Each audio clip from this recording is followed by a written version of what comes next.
পড়লেও ভাঙবে না, লরির তলায় গেলেও ভাঙবে না, লরির তলায় গেলেও ভাঙবে না বলছে। কি গো, লরির তলায় গেলেও বলছে ভাঙবে না? কি হবে তাহলে? লরির তলায়ও ভাঙবে না বলছে।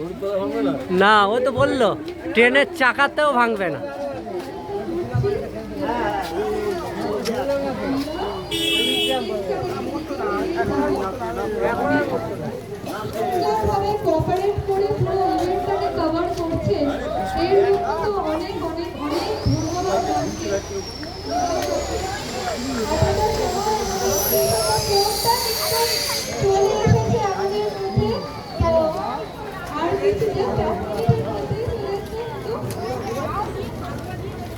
আমি প্রত্যেককে রিকোয়েস্ট করব, প্লিজ আমরা কিন্তু ফটো তুলতে সমস্ত মিলে, বাট ম্যামের সাথে কোনো রকম কোনো সাসপেনশন না হয়, এটাও কিন্তু আমাদের প্রত্যেকের দেখার দায়িত্ব কর্তব্যের মধ্যেই রয়েছে। আমরা দেখছি সবাই